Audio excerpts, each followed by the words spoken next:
So I just got this tooth guard, mouth guard, whatever you want to call it, grinding teeth guard.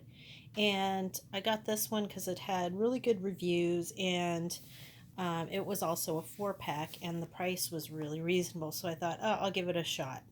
So this is the kind where you have to mold them yourself.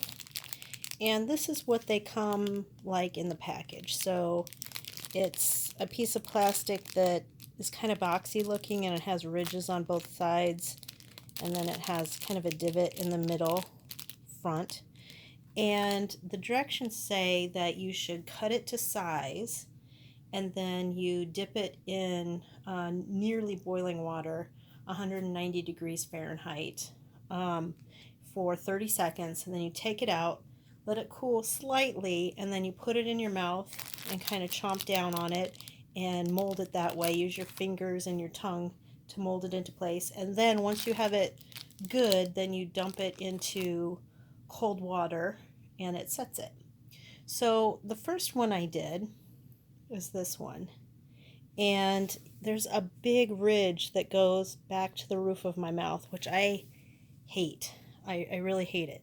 And then this one also, when I put this in my mouth to test the size, these things were like really, really long. And I'm like, oh my gosh, that's crazy. So I ended up cutting off the back tip of it.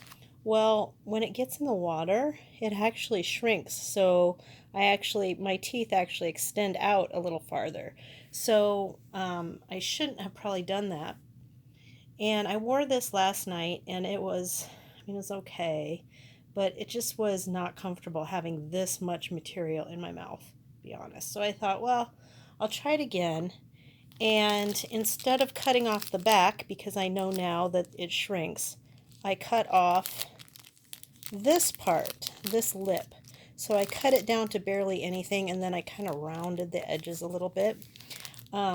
And then it came out like this. So just to compare, or I'm sorry, I grabbed the wrong one. This is the original one. It has more material. This is the one I did where I cut off that ridge, and it has a lot less material. And this one is actually far more comfortable. So I'm glad that I tried it again, because it's just going to be a whole lot more comfortable to wear.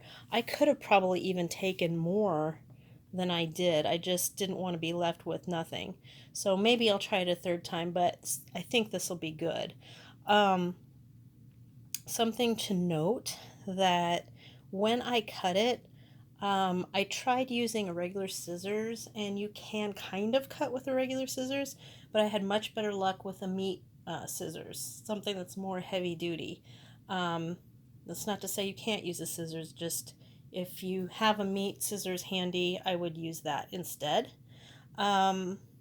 Something else to note, that this sets up really fast in your mouth. So once you get it out of the pan, let it cool for just a couple seconds and then quickly pop it in your mouth. It'll be warm, but it won't burn you. And then immediately start forming it, because it takes seconds until it is set, and then you can no longer do it anymore.